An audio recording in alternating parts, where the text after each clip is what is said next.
Good morning dear students.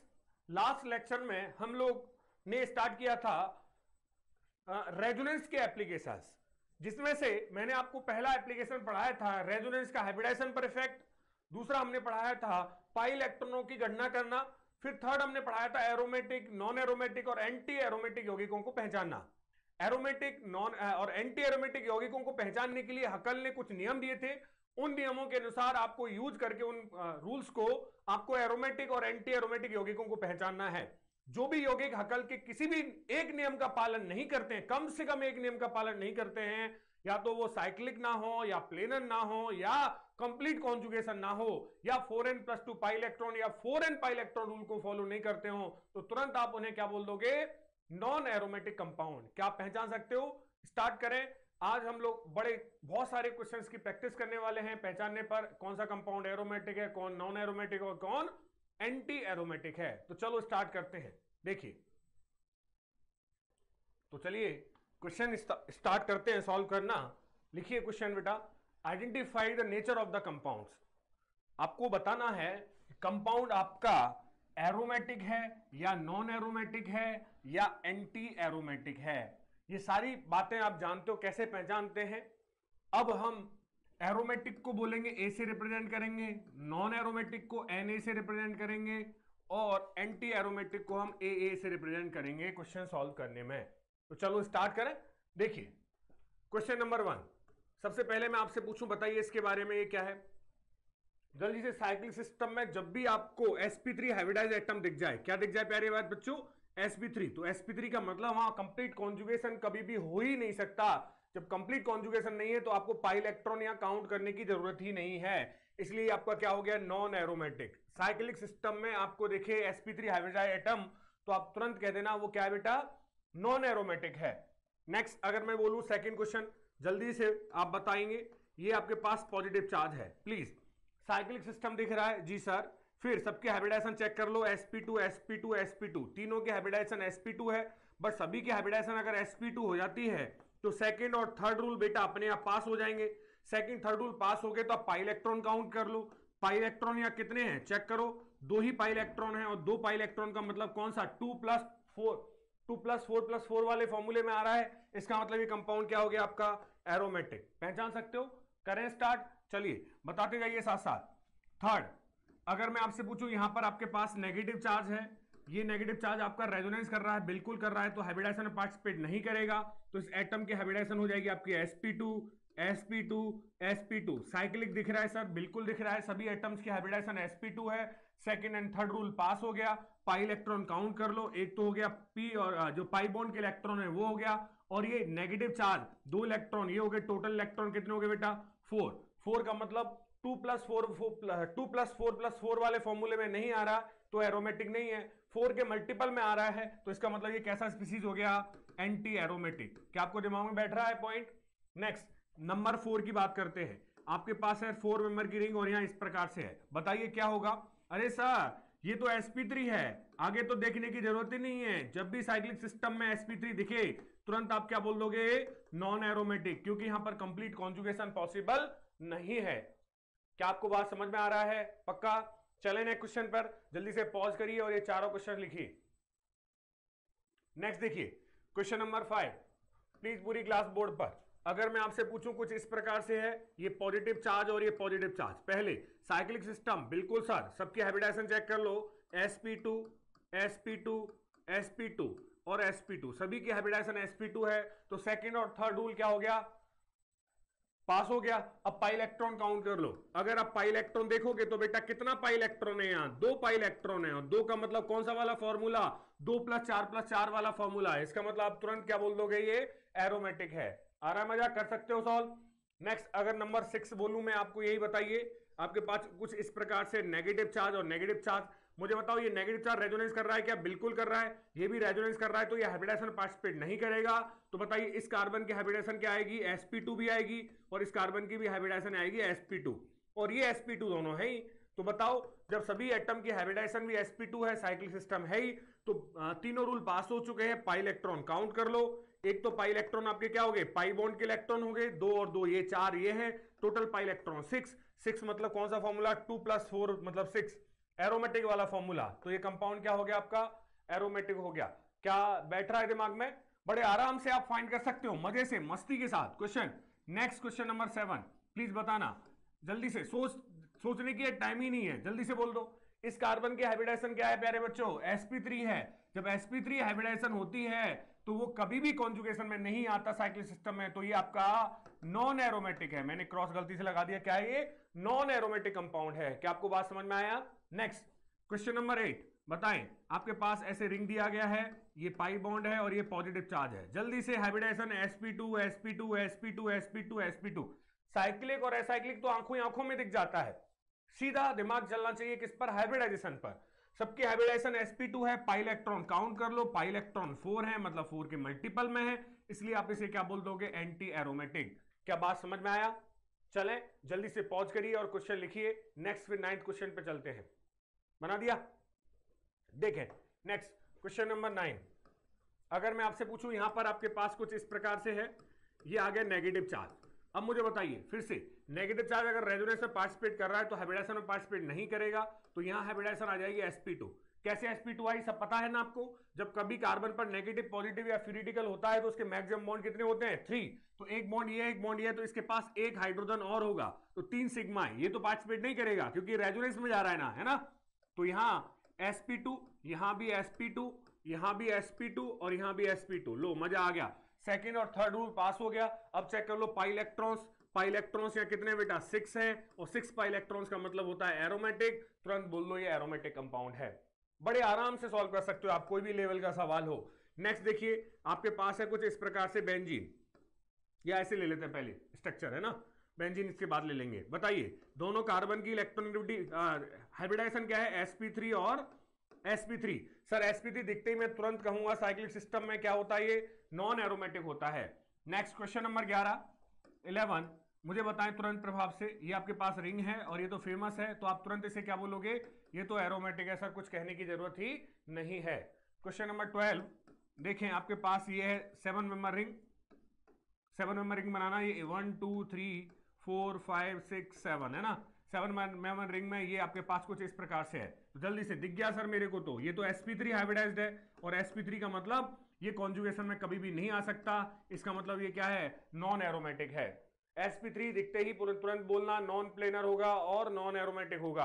आगे चलते हैं क्वेश्चन नंबर 13 पर। पहले पॉज करिए और जल्दी से लिखिए इनको। क्वेश्चन नंबर 13 देखें, आपके पास कुछ इस प्रकार से है, pi bond pi bond pi bond, और यहां आपके पास है पॉजिटिव चार्ज। जल्दी से बताइए सभी के हाइब्रिडाइजेशन चेक कर लो। sp2 आएगी भाई साहब, गारंटी की बात है। सबकी हाइब्रिडाइजेशन क्या है? sp2 है। पाई इलेक्ट्रॉन गिन लो कितने हैं? 6 हैं। 6 पाई इलेक्ट्रॉन वाले को क्या बोलते हैं?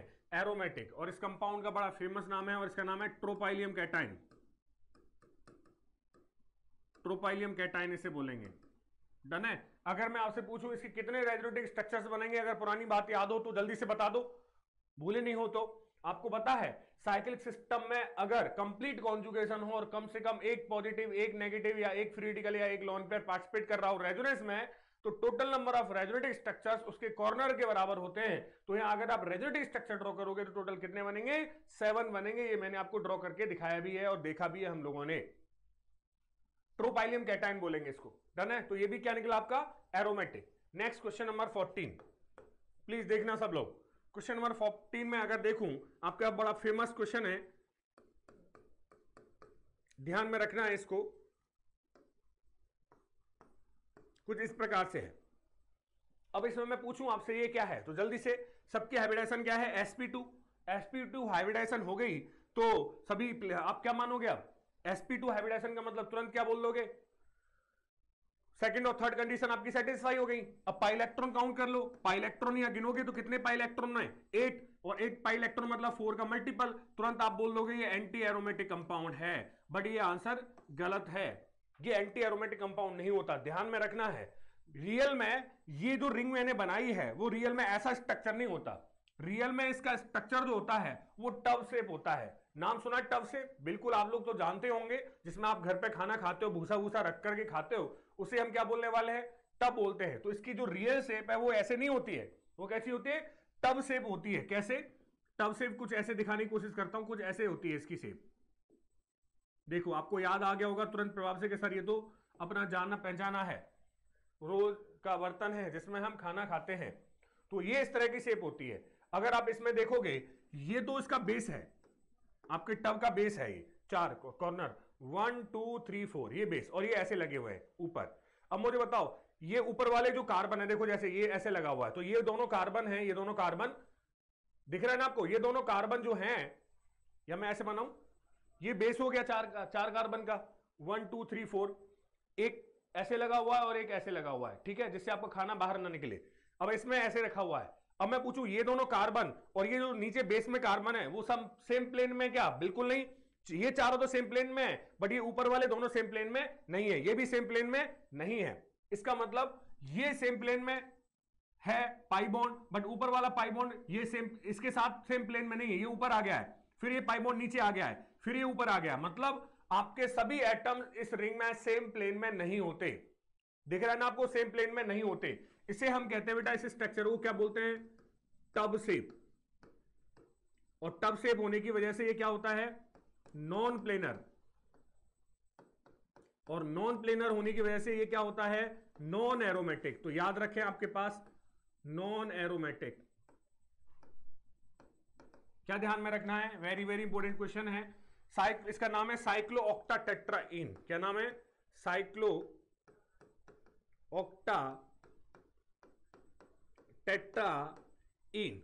क्या होता है बेटा? जब भी आपसे पूछे cyclooctatetraene anti aromatic होता है या नॉन एरोमेटिक?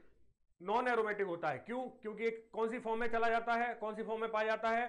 टब शेप में। टब शेप क्या होती है आपकी? Non planar. और नॉन प्लेनर शेप होने की वजह से क्या हो जाएगा? ये जो भी सिस्टम नॉन प्लेनर होता है, प्लेनरिटी नहीं होगी तो हकल के रूल फॉलो नहीं होंगे, और हकल के रूल फॉलो नहीं होंगे तो हम उससे क्या बोल देंगे? Non aromatic. इसलिए हम क्या बोलते हैं इसको?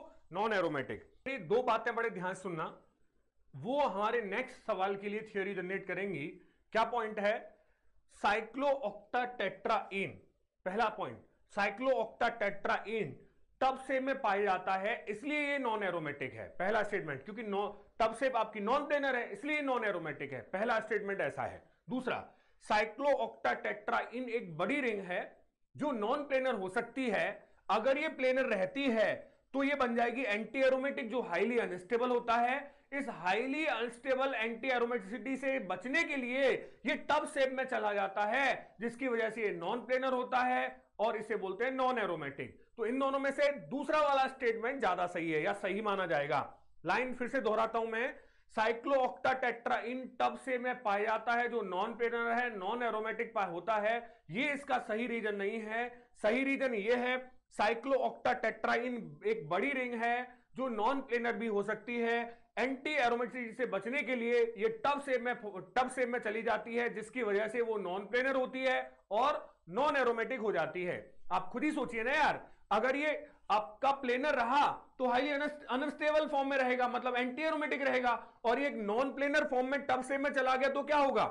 बोलिए, नॉन प्लेनर हो जाएगा, मतलब क्या हो जाएगा? नॉन एरोमेटिक हो जाएगा। तो ये बात आप ध्यान में रखें, ये एंटी एरोमेटिसिटी से बचने के लिए टब शेप में जाता है, जिसकी वजह से नॉन प्लेनर होता है, मतलब नॉन एरोमेटिक हो जाता है ना।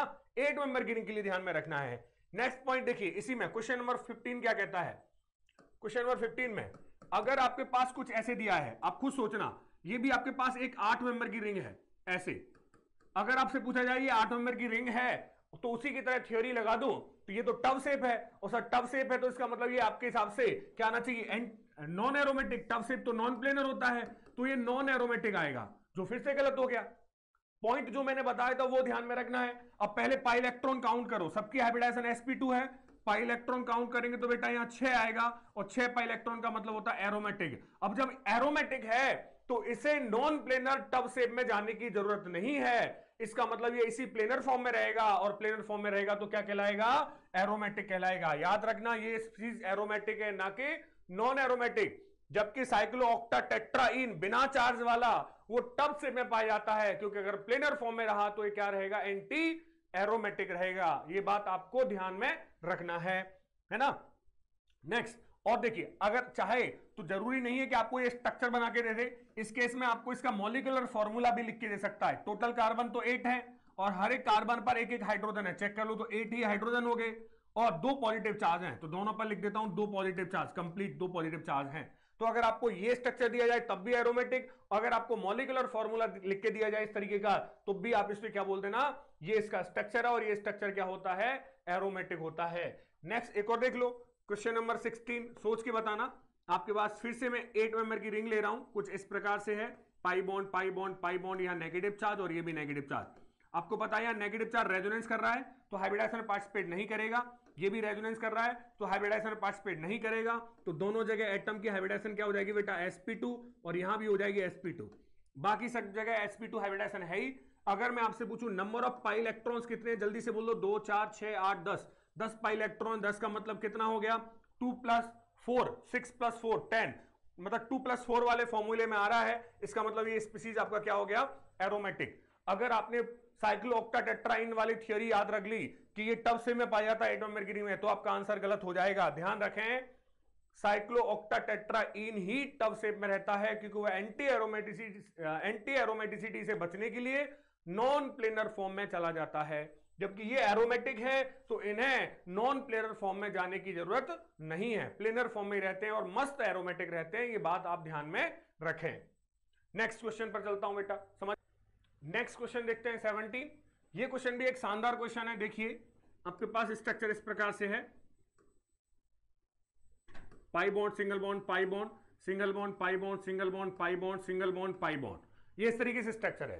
तो आप सबसे पहले देखिए सभी के हाइब्रिडाइजेशन चेक करोगे तो sp2 नजर आएगी, तो सेकंड थर्ड कॉन्सेप्ट पास हो गया, और फर्स्ट साइक्लिक है ही।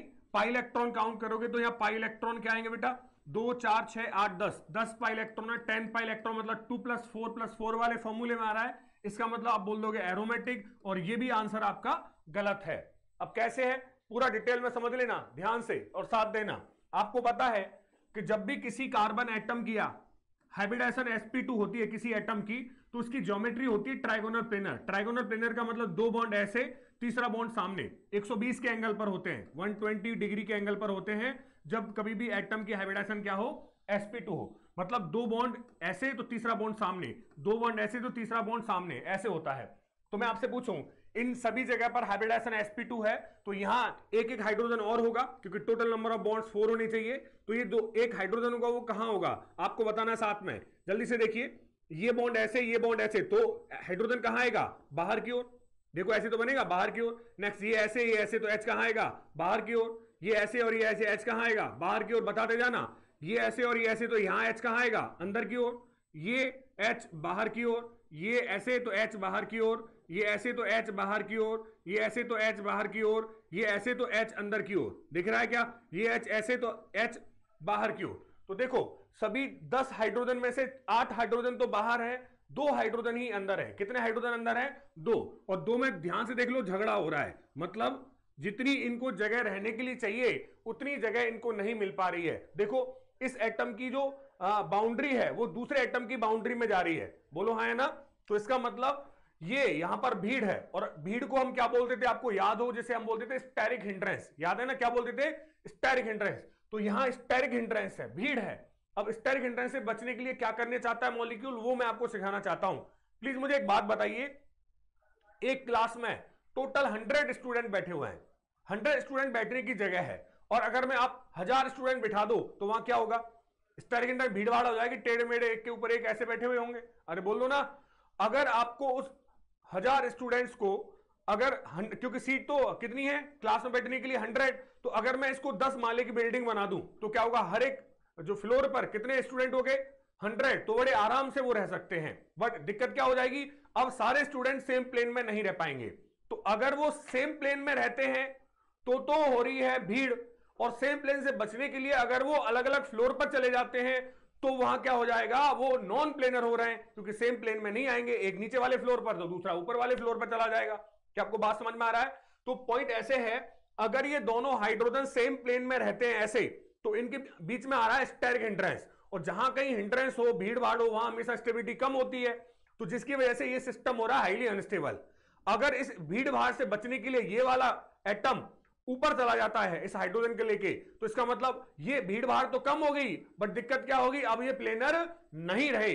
अब इन दोनों में से ज्यादा फायदेमंद जो होता है वो ये रहता है कि इनमें जो स्टेरिक हिंड्रेंस है वो बहुत ज्यादा होता है, भीड़ भाड़ होती है, बहुत ज्यादा होती है, उससे बचने के लिए ये मॉलिक्यूल के एटम, जो हाइड्रोजन एटम है, वो एक दूसरे के ऊपर और नीचे ऐसे हो जाते हैं, जिसकी वजह से यहां पर सिस्टम आपका प्लेनर ना होकर के क्या हो जाता है, नॉन प्लेनर हो जाता है। और जो सिस्टम नॉन प्लेनर होता है उसे हम क्या बोलते हैं, नॉन एरोमेटिक। इसका मतलब ये एरोमेटिक नहीं है, बल्कि बेटा क्या है, नॉन एरोमेटिक है। ये दो क्वेश्चन आपको स्पेशली ध्यान में रखने हैं, एक केस साइक्लोऑक्टाटेट्राइन वाला और एक ये केस वाला 10 मेंबर की साइक्लिक रिंग वाला। दोनों केस आपके दिमाग में रहने चाहिए।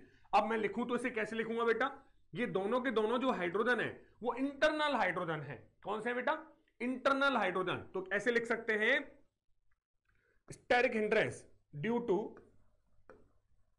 टू स्टेरिक हिंड्रेंस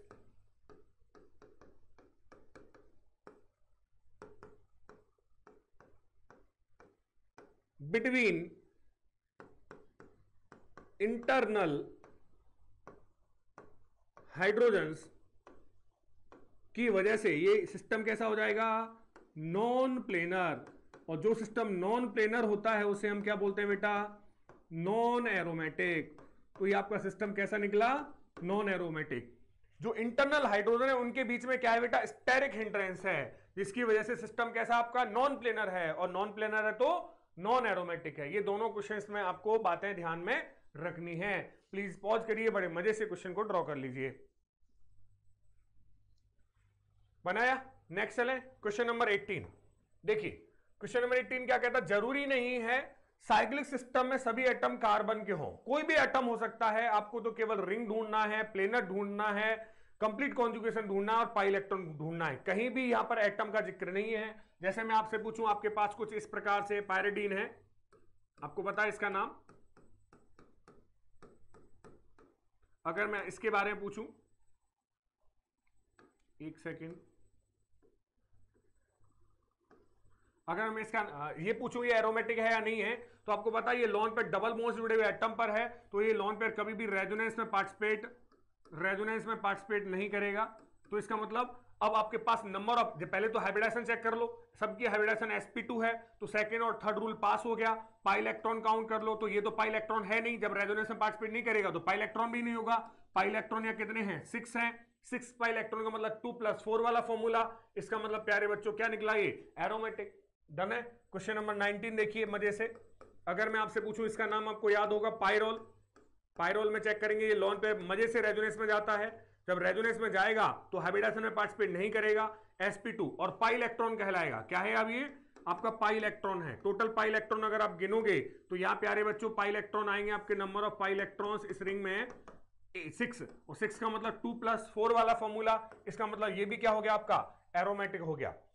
अरे बात समझ में आ रहा है, सभी एटम sp2 हैं, प्लेनर है, कंप्लीट कॉन्जुगेशन है, इसका मतलब प्लेनर सिस्टम हो गया, कंप्लीट कॉन्जुगेशन हो गया, और पाई इलेक्ट्रॉन 2+4 वाले फॉर्मूले में आ गए, तुरंत क्या कह दोगे आप, इसे एरोमेटिक। तो इसका नाम आपको याद होगा, क्या बोलते थे, पायरोल। तो पायरोल आपका क्या होता है बेटा, एरोमेटिक होता है। नेक्स्ट क्वेश्चन नंबर 20, अगर मैं इसी जगह पर ऑक्सीजन लगा दूं, क्या लगा दूं बेटा, ऑक्सीजन, कुछ ऐसे है, यहां आ गया डबल बॉन्ड ऑक्सीजन और ये ऑक्सीजन। चलो कितने लोन पेयर हैं, 2, कोई एक पार्टिसिपेट करेगा, कोई भी कर सकता है रेजोनेंस में, तो चलो इसको पार्टिसिपेट करा देते हैं। अगर ये पार्टिसिपेट नहीं कर रहा है तो ये पाई इलेक्ट्रॉन नहीं कहलाएगा, ये पाई इलेक्ट्रॉन कहलाएगा। बिल्कुल सही है, पाई इलेक्ट्रॉन गिन लो, कितने पाई इलेक्ट्रॉन हो गए, 2 4 6, 6 पाई इलेक्ट्रॉन है। एंड अगर मैं इसकी हाइब्रिडाइजेशन पूछूं ऑक्सीजन की, तो एक लोन पेयर रेजोनेंस में जा रहा है तो ये हाइब्रिडाइजेशन में पार्टिसिपेट नहीं करेगा। 1 2 3, 3 का मतलब हो गया sp2, और बाकी सभी एटम की हाइब्रिडाइजेशन sp2 है ही, second third rule pass, cyclic system है ही, 2+4 वाला 4n+2 वाला रूल लग रहा है, इसकी वजह से ये कंपाउंड भी क्या है, एरोमेटिक। और इसका नाम आप जानते हो, क्या नाम है, फ्यूरेन। क्या नाम है, फ्यूरेन। चलो इसका एक बड़ा भाई और है, अगर आप यहां पर ऑक्सीजन की जगह पर सल्फर ले लेते हैं तो इसे बोलते हैं थायोफीन। क्या बोलते हैं, थायोफीन। थायोफीन। अगर मैं इसका आपको पूछूं क्या ये एरोमेटिक है, तो बिल्कुल, एक लोन पर रेजोनेंस में जाएगा और एक नहीं जाएगा। जो नहीं जाएगा वो पाई इलेक्ट्रॉन में काउंट नहीं होगा। पाई इलेक्ट्रॉन फिर से गिनोगे, 6 आएंगे, और 6 पाई इलेक्ट्रॉन का मतलब क्या होता है बेटा, एरोमेटिक। क्या आपको समझ में आई पूरी की पूरी बात, पहचान सकते हो? तो ये 4 क्वेश्चंस को जल्दी से आप बनाइए, पॉज करिए, जल्दी से लिखिए। लिख दिया, चले next question number 22। Question number 22 में देखिए बेटा, नया पॉइंट है, जैसे आपके पास कुछ इस प्रकार से जुड़ा हुआ है, पॉइंट सुनना, ये ऐसे और यहां जुड़ा हुआ है OH। सबसे पहले मैं आपसे पूछूं इसमें कितने पाई इलेक्ट्रॉन है, पाई इलेक्ट्रॉन बताओ। तो आपसे पूछा जाए, जब भी याद रखना पाई इलेक्ट्रॉन पूछे जाए, सवाल देखना, जब भी पाई इलेक्ट्रॉन पूछे जाए तो ये 2 लोन पेयर है, 2 में से एक रेजोनेंस में है, lone pair single bond pi bond. जब ये लोन पेयर रेजोनेंस में जाएगा तो पाई इलेक्ट्रॉन कहलाएगा। तो 2 तो ये हो गए, ये पाई इलेक्ट्रॉन अब रेजोनेंस में नहीं जाएगा, ये जाएगा, तो ये पाई इलेक्ट्रॉन है 2 4 6 8, तो टोटल पाई इलेक्ट्रॉन इसमें 8 है। लाइन सुनना, अगर आपसे पाई इलेक्ट्रॉन पूछे तो पूरे कंपाउंड में ही देखा जाता है number of pi electrons. But very very important line, very very important line, अगर वो पाई इलेक्ट्रॉन इन एरोमेटिसिटी पूछे, एरोमेटिसिटी में पाई इलेक्ट्रॉन काउंट कराए, तो आपको याद रखना है एरोमेटिसिटी के लिए पाई इलेक्ट्रॉन्स केवल और केवल रिंग में देखे जाते हैं, रिंग से बाहर नहीं देखे जाते। याद रखना, कहां केवल और केवल कहां देखना, आपको रिंग में पाई इलेक्ट्रॉन देखना है। तो इसी जगह पूछूं मैं आपसे, number of pi electrons in aromaticity, aromaticity में कितने पाई इलेक्ट्रॉन्स हैं, तो आप कहोगे टोटल 6 पाई इलेक्ट्रॉन्स हैं, क्योंकि आपको रिंग में देखना है, रिंग से बाहर नहीं जाना है। वेरी वेरी इंपॉर्टेंट बात है बेटा, एरोमेटिसिटी वर्ड दिखे तो आपको या एरोमेटिसिटी फाइंड करनी हो या एंटी एरोमेटिसिटी फाइंड करनी हो, तो उसके लिए केवल आपको पाई इलेक्ट्रॉन कहां गिनना है, रिंग में गिनना है। और अगर सिंपल आपसे क्या पूछे, पाई इलेक्ट्रॉन काउंट कराए, तो आप ध्यान में रखना ये पाई इलेक्ट्रॉन कौन से, पूरे कंपाउंड के देखते हैं, चाहे रिंग में हो चाहे रिंग के बाहर हो। तो यहां पर टोटल पाई इलेक्ट्रॉन तो 8 है, बट एरोमेटिसिटी और एंटी एरोमेटिसिटी के लिए चेक करोगे तो नंबर ऑफ पाई इलेक्ट्रॉन 6 हैं। अब मैं आपसे पूछूं 6 वाला क्या होता है, जल्दी से बोल दो, 6 वाला क्या होता है, एरोमेटिक। तो ये स्पीसीज आपका एरोमेटिक हो गया। नेक्स्ट एक और क्वेश्चन बना लेते हैं इसमें 23। देखिए, अगर मैं आपसे पूछूं कुछ इस प्रकार से, आपके पास C डबल बॉन्ड O और ये H डन है। अगर मैं आपसे पूछूं पाई इलेक्ट्रॉन बता दीजिए, पाई इलेक्ट्रॉन्स कितने हैं यहां पर, तो जल्दी से, पाई बॉन्ड में जो भी इलेक्ट्रॉन होता है वो तो पाई इलेक्ट्रॉन होता ही होता है। फिर इसके बाद ये पाई भी, ये पाई बॉन्ड में इलेक्ट्रॉन है, तो 8 तो ही हो गए। क्या ये लोन पे रेजोनेंस में पार्टिसिपेट कर सकते हैं ऑक्सीजन के, बिल्कुल नहीं, क्योंकि रेजोनेंस के लिए बेटा कॉन्जुगेशन होना चाहिए, लोन पेयर एक बॉन्ड का गैप या कोई पाई बॉन्ड नहीं है कॉन्जुगेशन में, तो ये रेजोनेंस में पार्टिसिपेट नहीं करेंगे, तो ये आपके पाई इलेक्ट्रॉन नहीं है। तो पाई बॉन्ड में इलेक्ट्रॉन अगर आप गिनोगे टोटल आपको मिलेंगे बेटा 8, तो यहां total number of pi electron 8 है। बट इसी सवाल को पूछे number of pi electrons in aromaticity, तो आप क्या बोलोगे बेटा, एरोमेटिसिटी के लिए केवल रिंग में देखोगे, रिंग से बाहर से आपको कोई मतलब नहीं है। तो number of pi electrons for aromaticity कितने यहां पर 6 हैं। क्या इस बात को ध्यान में रखोगे। नेक्स्ट एक और क्वेश्चन देख लो 23, 24। देखें, बना तो लिया ना सबने, पॉज कर लीजिए और जल्दी से ड्रॉ कर लीजिए इसको, एक बार बना दिया। चले क्वेश्चन नंबर 24, मजे से देखना बेटा, आसान थ्योरी है, 3 तरह के कंपाउंड हैं। पहले आपको aromatic, non aromatic, anti aromatic, इन सब की थ्योरी हमने पढ़ ली, स्टेबिलिटी पढ़ ली, बस उस पर बेस्ड क्वेश्चन चल रहे हैं। मजे से आप आराम से जो भी आपको थ्योरी में बताया गया है उस सारे रूल्स को यहां अप्लाई करो और उसके अकॉर्डिंग देखते हुए जाओ। जैसे मैं आपसे पूछूं, प्लीज मुझे बताना,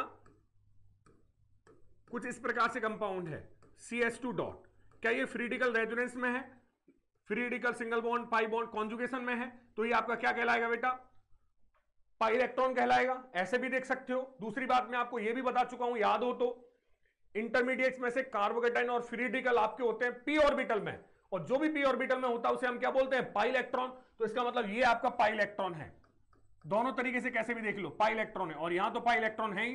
तो टोटल नंबर ऑफ अगर पाई इलेक्ट्रॉन्स पूछे, पाई इलेक्ट्रॉन्स, तो आप तुरंत कहना सर यहां पाई इलेक्ट्रॉन 7 है। बट इसी जगह आपको सवाल में थोड़ा सा चेंज कर दे, पाई इलेक्ट्रॉन्स फॉर एरोमेटिसिटी कहे,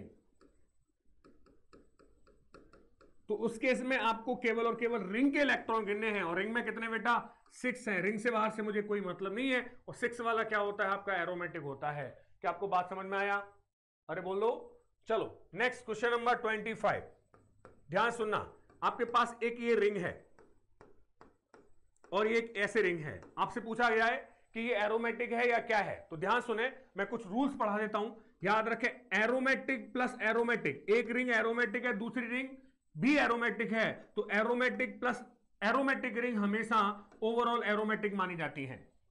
नेक्स्ट, अगर आपके पास एक रिंग एरोमेटिक है, उससे जुड़ी हुई दूसरी रिंग नॉन एरोमेटिक है, तब भी हम इसे एरोमेटिक ही कहते हैं। कंपाउंड को, ओवरऑल कंपाउंड को एरोमेटिक कहेंगे।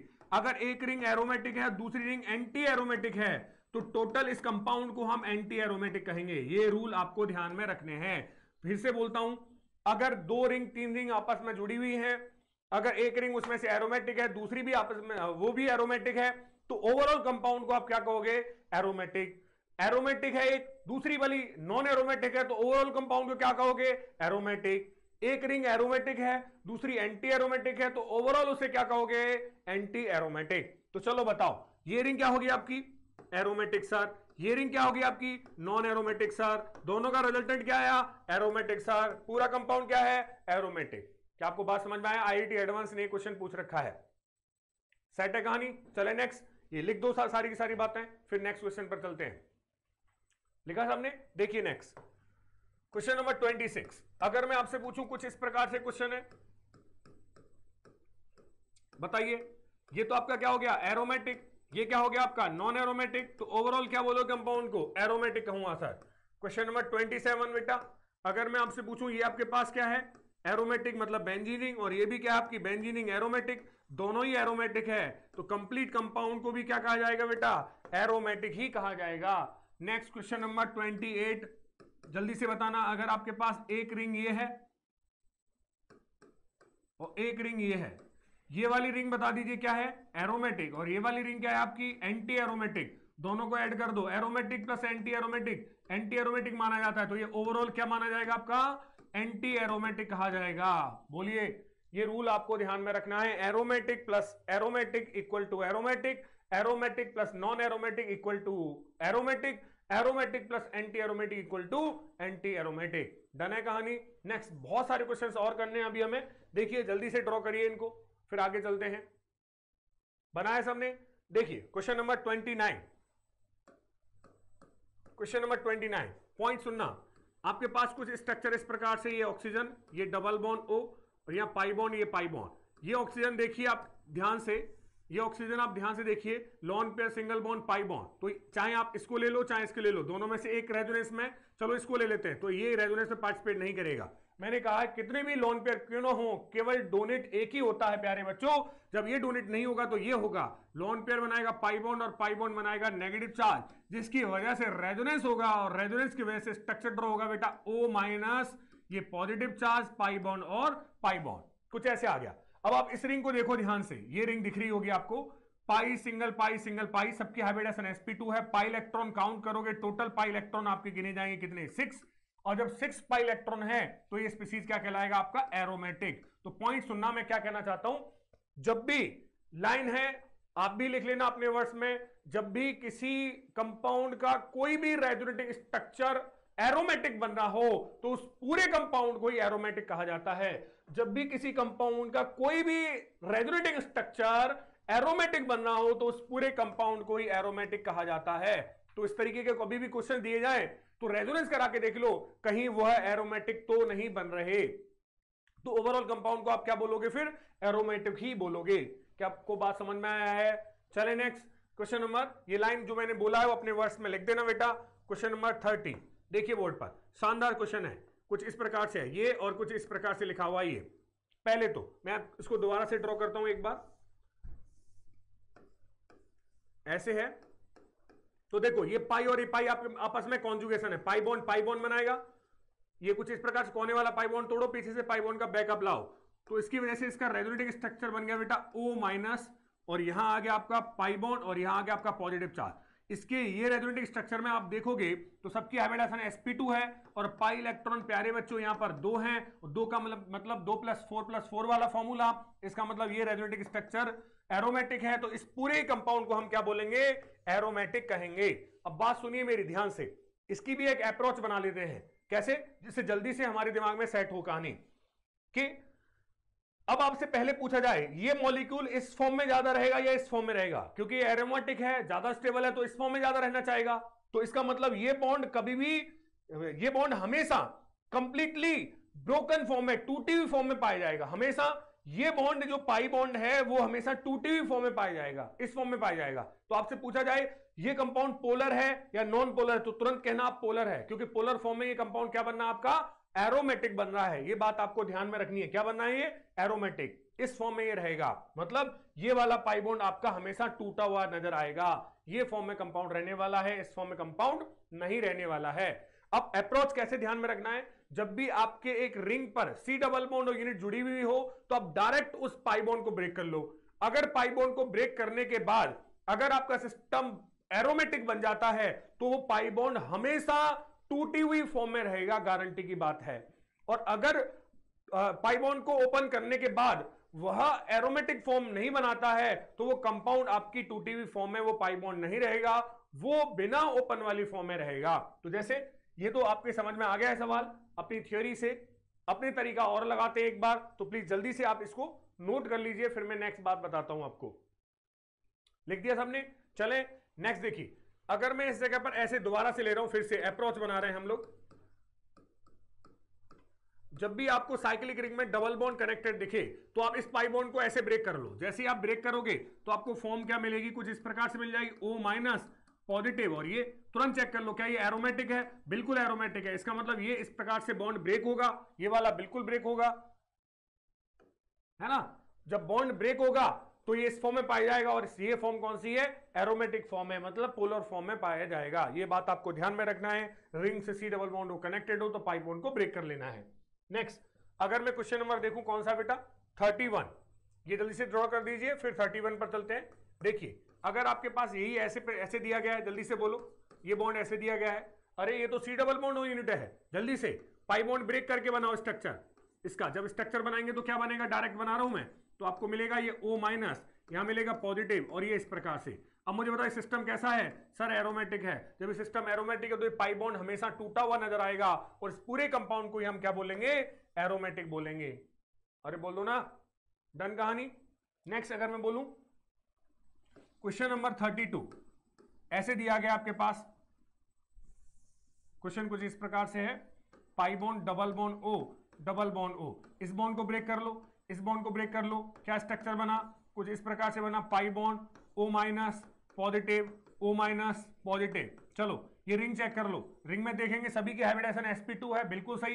पाई इलेक्ट्रॉन चेक करोगे तो 2 हैं, और 2 पाई इलेक्ट्रॉन वाला क्या होता है, एरोमेटिक। तो इस पूरे कंपाउंड को हम क्या कहेंगे बेटा, एरोमेटिक है। क्या पॉइंट समझ में आ रहा है? जब भी आपको रिंग पर सी डबल बॉन्ड यूनिट दिखे तो उसके पाई बॉन्ड को ब्रेक कर लो। पाई बॉन्ड को ब्रेक करने के बाद अगर वो एरोमेटिक बनता है तो तुरंत कह देना क्या है, वो एरोमेटिक कंपाउंड है, कंप्लीट। ये इसकी अप्रोच है, ध्यान में रहेगी आपको। नेक्स्ट चले क्वेश्चंस पर। देखिए next question number 33, question number 33 please board पर देखें। जब भी इस अप्रोच को कैसे ध्यान में रखना है, जब भी आपकी 2 रिंग हो आपके पास और वो दोनों ही रिंग एक पाई बॉन्ड से कनेक्टेड हो, कुछ इस प्रकार से दिखे आपको, सवाल मिलेंगे आपको। 2 रिंग आपस में इस प्रकार से जुड़ी हुई है, बीच में एक पाई बॉन्ड है, मतलब डबल बॉन्ड है। तो आपको इस बीच वाले पाई बॉन्ड को 2 तरीके से तोड़ना है, मतलब या तो ऊपर की ओर हेटेरोटिक तरीके से तोड़ना है हमेशा, या तो ऊपर की ओर तोड़ना है या ऐसे तोड़ना है, 2 ही तरीके हैं। तो इस तरीके को मान लेता हूं मैं फर्स्ट, और इस तरीके को मान लेता हूं मैं सेकंड। डन है। अब बात करते हैं, अगर आप इसे फर्स्ट तरीके से तोड़ते हो, पूरी क्लास पहले तरीके से तोड़ेंगे तो ऐसे टूटेगा, तो यहां आएगा नेगेटिव और यहां आएगा पॉजिटिव। तो कुछ इस प्रकार से, ये तो आपके पास क्या है, 3 मेंबर की रिंग है, और यहां आपके पास 5 मेंबर की रिंग है। पहले तरीके से जब तोड़ा तो इस जगह में लिख देता हूं नेगेटिव चार्ज, और इस जगह लिख देता हूं मैं पॉजिटिव चार्ज। लो, जब ये बीच वाला बॉन्ड आपने पहले तरीके से तोड़ा तो ये रिंग तो बन गई क्या प्यारे बच्चों, total number of pi electron अगर गिनोगे इसमें तो पाई इलेक्ट्रॉन 4 आएंगे, और 4 पाई इलेक्ट्रॉन का मतलब होता है एंटी एरोमेटिक बन गया। जबकि ये वाला क्या है आपका 4 पाई इलेक्ट्रॉन, यहां भी चेक कर लो, और 4 पाई इलेक्ट्रॉन वाला भी क्या होता है बेटा, एंटी एरोमेटिक। तो क्या ये इस पाई बॉन्ड को तोड़ करके anti aromatic highly unstable form में जाना चाहेगा, क्या अपनी टांगे तोड़ना चाहेगा? बिल्कुल नहीं। तो इसका मतलब ऐसे कभी भी बॉन्ड ब्रेक नहीं होगा। अब सेकंड तरीके से तोड़ते हैं। सेकंड तरीके से जब आप तोड़ेंगे तो यहां तो आएगा नेगेटिव और यहां आएगा पॉजिटिव। ये 3 मेंबर की रिंग मजे से बनाई, यहां कुछ 5 मेंबर की रिंग बना दी, ये ऐसे बन गया, यहां आया पॉजिटिव और यहां आया नेगेटिव। इस रिंग को चेक करेंगे तो ये बन जाएगा एरोमेटिक, और इस रिंग को भी चेक करेंगे तो आपको आता है ये भी बन जाएगी एरोमेटिक। मजे आ गए, दोनों ही एरोमेटिक बन गए। तो मैंने आपको कहा है जब भी 2 रिंग के बीच में एक डबल बॉन्ड हो तो आप पाई बॉन्ड को दोनों साइड में तोड़ के देखो। अगर दोनों साइड के तोड़ने पर अगर दोनों ही रिंग एरोमेटिक बनती हैं तो ही ये बीच वाला बॉन्ड ब्रेक होगा, अदरवाइज ये बॉन्ड पाई बॉन्ड ये जो बीच का है वो आपको बॉन्ड नहीं तोड़ना है। एक ही केस में तोड़ना है जब दोनों ही रिंग एरोमेटिक हों। अगर एक एरोमेटिक दूसरी एंटी एरोमेटिक, एक एरोमेटिक दूसरी नॉन एरोमेटिक, कुछ भी बने, किसी भी केस में नहीं तोड़ना है, केवल एक ही केस में तोड़ना है, जब दोनों ही रिंग कैसी बन जाए, एरोमेटिक। तो अब रियल में ये जो कंपाउंड है उसमें ये जो पाई बॉन्ड है वो कंप्लीटली ब्रोकन फॉर्म में रहेगा, टूटी फॉर्म में रहेगा, जिसकी वजह से ये स्ट्रक्चर आपका अब ऐसा नहीं है बल्कि ऐसा है। जब ऐसा है तो स्ट्रक्चर कैसा है, पोलर है। तो आपसे पूछा जाए स्ट्रक्चर पोलर है या नॉन पोलर है, ऐसा दे करके पूछा जाए तो रियल में ये ऐसा नहीं है बल्कि ऐसा रहेगा और ऐसा रहेगा, तो ये किसी फॉर्म में रहेगा, पोलर फॉर्म में रहेगा। डन है कहानी। अगर आप इसका हाइब्रिड भी बनाना चाहोगे प्यारे बच्चों, तो हाइब्रिड कैसे बनेगा, ये पॉजिटिव चार्ज ऊपर वाली रिंग में घूमेगा, नेगेटिव चार्ज नीचे वाली रिंग में घूमेगा। तो यहां कुछ इस प्रकार से आएगा, कुछ इस पे घूमेगा पॉजिटिव चार्ज, और यहां नीचे में पूरे में कंप्लीट घूमेगा नेगेटिव चार्ज, तो कुछ इस प्रकार से घूम जाएगा। ठीक है, कैसा कंपाउंड है ये, पोलर कंपाउंड हो गया। आपसे पूछे कैसा फॉर्म है हमेशा, तो आप बोलोगे ये पोलर फॉर्म में पाया जाता है। नेक्स्ट, जल्दी से पॉज करिए और जल्दी से इसको ड्रॉ करिए, फिर नेक्स्ट क्वेश्चन पर लेके जा रहा हूं। क्वेश्चन नंबर 34 देखिए बेटा, 34 फिर से एक मैंने ऐसे रिंग ली, बीच में डबल बॉन्ड आ गया। तुरंत ये कॉन्सेप्ट मेरे दिमाग में आ जाएगा, जब भी दो रिंग आपस में एक डबल बॉन्ड से जुड़ी हुई हो तो बीच वाले जो बॉन्ड है उसे दो तरीके से तोड़ना है, या तो ऐसे ऊपर की साइड में या नीचे की साइड में। इसे हम फर्स्ट मार्क कर देंगे, इसे हम सेकंड मार्क कर देंगे। जब आप पहले की तरह तोड़ोगे प्यारे हो बच्चों, तो पहले में यहां नेगेटिव आ जाएगा और इस साइड में पॉजिटिव आएगा। तो ये यहां पर नेगेटिव आ गया लो, और यहां पर आपका ये 7 मेंबर की रिंग है, यहां आपका आ गया क्या, पॉजिटिव चार्ज। तो चेक कर लो, ये तो आपका क्या हो गया, नंबर ऑफ पाई इलेक्ट्रॉन की वजह से एंटी एरोमेटिक, और ये वाला आपका हो गया एरोमेटिक। बेटा एक तो एंटी एरोमेटिक, दूसरा एरोमेटिक, इसका मतलब दोनों ही एरोमेटिक हो तभी ये बॉन्ड ब्रेक होगा, अदरवाइज ये बॉन्ड ब्रेक नहीं होगा, तो ये पॉसिबल नहीं है। अब सेकंड तरीके से भी तोड़ लेते हैं बेटा। जब सेकंड तरीके से तोड़ोगे तो यहां नेगेटिव आएगा और यहां पॉजिटिव आएगा, तो कुछ इस प्रकार से स्ट्रक्चर बन जाएगा। ये 7 मेंबर रिंग हो गई, कुछ ऐसे pi bond pi bond pi bond, यहां आएगा आपका नेगेटिव चार्ज, यहां आएगा आपका पॉजिटिव चार्ज, और यहां कुछ इस प्रकार से आ गया। अगर आप देखोगे ये वाली रिंग तो मजे आ गई, क्या है ये एरोमेटिक है, बट अब ये वाली रिंग क्या है, एंटी एरोमेटिक है, क्योंकि इसमें नंबर ऑफ पाई इलेक्ट्रॉन कितने हैं, 8 हैं। चेक कर लो ना, 2 4 6 8, तो ये पाई एंटी एरोमेटिक है। तो फिर से एक रिंग हाईली अनस्टेबल है और दूसरी रिंग स्टेबल है। तो अब ओवरऑल अगर मैं देखूंगा, मैं आपको ये भी सिखा चुका हूं, आपको याद हो, एक पार्ट एरोमेटिक हो दूसरा पार्ट एंटी एरोमेटिक हो, तो ओवरऑल कंपाउंड को क्या बोलेंगे, एंटी एरोमेटिक बोलेंगे। तो दोनों फॉर्म हाईली अनस्टेबल बन रही हैं, इसका मतलब ये किसी भी तरीके से बॉन्ड ब्रेक नहीं होगा और कंपाउंड इसी फॉर्म में पाया जाएगा। जब इसी फॉर्म में पाया जाएगा तो ये कंपाउंड आपका क्या कहलाएगा बेटा, नॉन पोलर। क्या कहेंगे हम इसको, नॉन पोलर कहेंगे। क्या आपको बात समझ में आया है। जबकि लास्ट वाले में, इस वाले क्वेश्चन में क्या था बेटा, ये कौन सी फॉर्म में पाया जा रहा था, पोलर फॉर्म में। नेक्स्ट क्वेश्चन नंबर देखिए 35, क्वेश्चन नंबर 35, अगर मैं इसी जगह पर एक आपके पास 5 मेंबर की रिंग है, मजे से आंसर देना, और एक आपके पास 7 मेंबर की रिंग है, कुछ इस प्रकार से है, बीच में एक डबल बॉन्ड है। दोबारा से वही कहानी, जब भी आपको डबल बॉन्ड दिखे दोनों तरीके से तोड़ो, एक ऊपर की साइड में और एक नीचे की साइड में। चलो इसको नंबरिंग कर देते हैं, इसको 1 और इसको 2। जब आप 1 तरीके से तोड़ेंगे तो बेटा यहां नेगेटिव आएगा और यहां पॉजिटिव आएगा, बनेगा कुछ इस प्रकार से। ये रिंग आ गया आपका, यहां आपके पास 7 मेंबर रिंग आ गई, ये pi bond pi bond pi bond, यहां पॉजिटिव आ गया, यहां नेगेटिव आ गया क्योंकि आपने ऊपर की साइड में तोड़ा है। ये तो बन गया आपका बेटा एरोमेटिक, इसके तो मजे आ गए। बट ये वाली रिंग आप चेक करोगे तो यहां पर बन रहा है कितने पाई इलेक्ट्रॉन, 6। तो ये आपका, ये भी एरोमेटिक और ये भी एरोमेटिक, दोनों ही एरोमेटिक हो गए, तो मजे से फर्स्ट की तरह ये बॉन्ड ब्रेक हो जाएगा। जबकि अगर आप सेकंड तोड़ोगे, सेकंड की तरह नीचे की ओर टूटेगा, तो यहां भी नेगेटिव और यहां पॉजिटिव, दोनों ही रिंग एंटी एरोमेटिक बन जाएंगी, तो सेकंड की तरह से ये बॉन्ड ब्रेक नहीं होगा। अब आप बताओ, जब दोनों रिंग ओपन, दोनों रिंग एरोमेटिक बन रही हैं, तो ये 100% बॉन्ड इस फॉर्म में नहीं रहेगा, बल्कि ये टूटी हुई फॉर्म में रहेगा। ये कंपाउंड इस फॉर्म में पाया जाएगा। जब इस कंपाउंड इस फॉर्म में पाया जाएगा, तो इस कंपाउंड को हम क्या बोलेंगे बेटा, पोलर कंपाउंड बोलेंगे। तो आपसे पूछे ये कंपाउंड कैसा है, तो आप कहना ये कंपाउंड पोलर कंपाउंड है। जबकि आपसे पूछे ये कंपाउंड कैसा है, नॉन पोलर है। जबकि ये पूछे तो आप कहना ये कैसा स्ट्रक्चर है, बोलिए ये भी पोलर स्ट्रक्चर है। तो सिंपल दो बातें मेरी बड़ी बड़ी सी मैं आपको ऐसे बोल देता हूं, जब भी आपको रिंग में कोई सी डबल बॉन्ड यूनिट दिखे तो आप उस पाई बॉन्ड को ब्रेक कर लो। रिंग एरोमेटिक होती है तो ब्रेक करके ही रखना है, अगर रिंग एरोमेटिक नहीं बनती है तो उस पाई बॉन्ड को ब्रेक नहीं करना है। अगर दो रिंग आपस में एक डबल बॉन्ड से जुड़ी हुई हो तो उस डबल बॉन्ड को दो तरीके से तोड़ो, दोनों तरीके से हेटेरोलिटिक तरीके से तोड़ना है, और उस केस को लो जिसमें से दोनों ही रिंग एरोमेटिक बने, दूसरे केस को नहीं लेना है। अगर दोनों ही एरोमेटिक बन जाती है तो आप उस स्ट्रक्चर को बोल देना क्या बेटा, पोलर स्ट्रक्चर है। अगर नहीं टूटती हैं तो उस केस में बोल देना आप वो स्ट्रक्चर कैसा है, नॉन पोलर है। और एक बात मैं आपको ये भी बता चुका हूं, इस सभी पॉइंट्स का एक ही पॉइंट है, और अगर बोले रियल इसका आप कॉन्सेप्ट बोले तो वो ये है कि अगर किसी कंपाउंड का कोई भी रेजोनेटिक स्ट्रक्चर एरोमेटिक बनता है तो उस पूरे कंपाउंड को ही हम एरोमेटिक कहते हैं। ये इसका रियल कॉन्सेप्ट है। बट आप रियल को बार बार रेजोनेंस करा के देखोगे तो टाइम खर्च होगा, और हमें बचाना क्या है, टाइम ही तो बचाना नीट के पेपर में, इसलिए मैं केवल बात कर रहा हूं पॉइंट टू पॉइंट। डन है, तो जल्दी से प्लीज ड्रॉ करिए। नेक्स्ट फिर एक और क्वेश्चन करते हैं, बाकी नेक्स्ट क्लास में देखेंगे। चलें क्वेश्चन नंबर 36 देखिए। क्वेश्चन नंबर 36 ये भी बड़ा फेमस सवाल है। ये एक 7 मेंबर की रिंग उससे जुड़ी हुई है एक 5 मेंबर की रिंग, कुछ इस प्रकार से, ठीक है। इसे बेटा बोलते हैं एजुलिंग। क्या बोलते हैं, एजुलिंग। मैंने कहा है किसी भी स्ट्रक्चर का अगर कोई स्ट्रक्चर कोई रेजोनेटिक स्ट्रक्चर अगर एरोमेटिक बन जाता है तो उस पूरे कंपाउंड को हम एरोमेटिक कहेंगे। तो देखो ये जो पाई बॉन्ड है, आप ध्यान से देखना, ये जो पाई बॉन्ड है इनके बीच में मैं रेजोनेंस करा रहा हूं, तो कोने वाला पाई बॉन्ड तोड़ा, पीछे से पाई बॉन्ड का बैकअप लाया, तो इसका जो रेजोनेटिक स्ट्रक्चर बनेगा बेटा कुछ इस प्रकार से बन जाएगा। यहां कुछ इस प्रकार 7 मेंबर की रिंग मैंने बना दी है। यहां ये पाई बॉन्ड ऐसे ही रहेगा, ये ऐसे ही रहेगा, ये ऐसे मूव होगा, ये ऐसे होगा, तो यहां तो आ जाएगा नेगेटिव चार्ज, ये ऐसे रहेगा, और यहां आ जाएगा पॉजिटिव चार्ज, और बीच में आ जाएगा पाई बॉन्ड। अब बड़े प्यार से देखो ये वाली रिंग को देखो, तो ये ट्रोपाइलियम कैटायन है, मजे से बहुत प्यारा एरोमेटिक है। ये डबल बॉन्ड इस रिंग का भी है, इस रिंग का भी है, तो अगर आप इस रिंग को देखोगे तो ये भी एरोमेटिक है। तो ओवरऑल कंपाउंड को पूछोगे तो ये क्या मिलेगा, एजुलिन एक एरोमेटिक कंपाउंड है। और कौन सी फॉर्म में पाया जाता है, पोलर या नॉन पोलर, पोलर फॉर्म में पाया जाता है। तो आपसे पूछे एजुलिन क्या बेटा, पोलर फॉर्म में पाया जाता है। क्या आपको ये क्वेश्चन समझ में आए? तो अभी मैंने आपको एरोमेटिसिटी, नॉन एरोमेटिक और एंटी एरोमेटिक पहचाने पर बहुत सारे क्वेश्चंस कराए हैं। नेक्स्ट क्लास में भी हम और क्वेश्चंस करेंगे इन्हीं पर, और फिर पढ़ेंगे एरोमेटिक, नॉन एरोमेटिक और एंटी एरोमेटिक कंपाउंड्स की प्रॉपर्टीज, और उसके बाद नया टॉपिक स्टार्ट करेंगे। ठीक है, चलो सब जितने भी मैंने क्वेश्चंस कराए हैं बड़े प्यार से सबको एक एक करके समझ लेना, और फिर उनकी अच्छे से प्रैक्टिस करना।